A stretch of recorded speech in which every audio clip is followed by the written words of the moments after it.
আজি ভিডিঅ'টো ষ্টাৰ্ট কৰিছোঁ দেউতাৰ বাৰীৰ পৰা। আজি এজন আলহী আহিছে ডিব্ৰুগড়ৰ পৰা।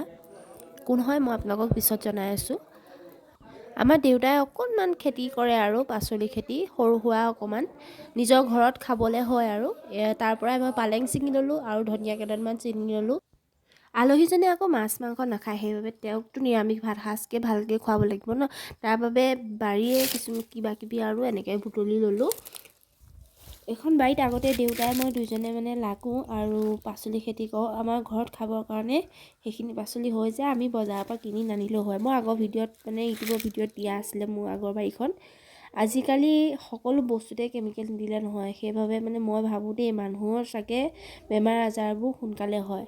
আজিকালি আকৌ দেউতাই ইমান বেছিকৈ কৰিব নোৱাৰা হ'ল ন অকলে, সেইবাবে বেছি খেতি নাই কৰা, অকণমান কিবা কিবি কৰিছিলে। মোৰ মাৰ গাটো বেয়া, সেইবাবে মই মানে মাক ইমানখিনি জাজ নিদিওঁ। মায়েতো ডেইলি কষ্ট কৰি আছে ন, গোটেই ঘৰখন চলাই আছে, ইমান ডাঙৰ এখন ঘৰ চাফ চিকুণ কৰি মানুহ 3-4জনক খোৱা বোৱা যোগাৰ দি ডেইলি কষ্ট হয় মা। এদিনতো ৰেষ্ট নাপায় ন। মইতো হ'লেও মোৰ শাহু মাক হ'লেও ৰেষ্ট দিওঁ, কাম কৰিবলৈ নিদিওঁ, কিন্তু ইয়াত মাক ৰেষ্ট দিয়া মানুহ বৰ্তমান কোনো নাই বাৰু।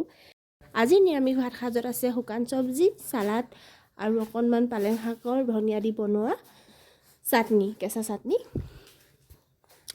আৰু এইফালে আছে বেঙেনা ফ্ৰাই, নেমু আৰু একটুকুৰা পাপৰ আৰু এইটোৰ লগতে জলকীয়া। আৰু মই যে কৈছিলোঁ আলহী কোন, এই আছক আমাৰ আলহী, মানে ডিব্ৰুগড়ৰ আলহী, মোৰ বৰ্তা হয়।